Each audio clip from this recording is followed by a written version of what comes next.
Interpreter tonight is Meresha Owiti. Let's get you informed. Now, Azimio la Umoja One Kenya leader Raila Odinga today held a closed-door secret meeting with US Senator for Delaware State Senator Coons in a bid to catalyze the ongoing round 2 talks between the Kenya Kwanza administration and the opposition.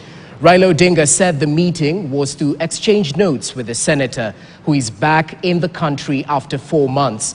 The senator is on Monday expected to hold another engagement meeting with President William Ruto to help speed up the talks that are expected to kick off tomorrow morning officially. And as KTN's political affairs reporter Emmanuel Tor now explains, Coons has been a frequent face in Kenya, especially during turbulent times. For the second time this year and third since William Ruto was declared president following last year's general polls, Delaware Senator Senator Coons is back in the country, where he held a meeting with the Azimio la Umoja One Kenya leader Raila Odinga. Through his Twitter account, Odinga, who did not disclose the venue of the meeting, tweeted, quote, "It was a great pleasure as usual to meet and exchange notes with my friend Senator Coons. An afternoon well spent," end of quote. Odinga was forced to cut short his trip in Nyanza to meet with Coons, who jetted into the country on Saturday.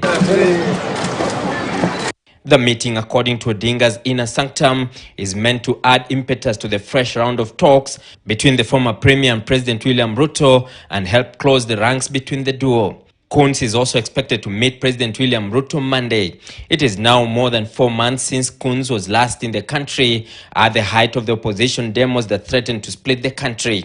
The senator's meeting with the former Premier and Deputy President Rigathi Gachagua led to the suspension of the demos to pave the way for talks.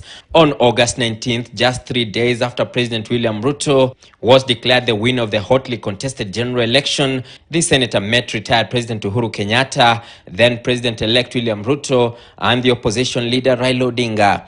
I was encouraged to hear from the Deputy President a commitment to respect the process and to continue to call for reconciliation. Coons, who has served as the senator for Delaware since 2010, is US President Joe Biden's close ally and sits in the powerful Foreign Relations Committee.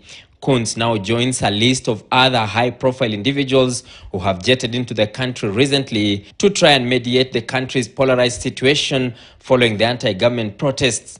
Former Nigerian President Olusegun Obasanjo and Tanzania President Samia Suluhu Hassan are just some of the dignitaries who have been in the country to attempt a peaceful mediation process. Kenya and the US have a shared history that spans over 60 years. The US has specific interest in Kenya since it is seen as the gateway to the Horn of Africa and a key player in peace and security in the region.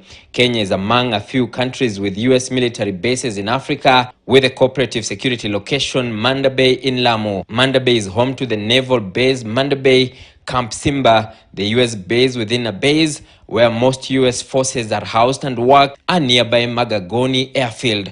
This comes as the push and pull on the talks continue. Emmanuel Tor, KT News, Nairobi. Now, meanwhile, the Cabinet Secretary, Interior and National Administration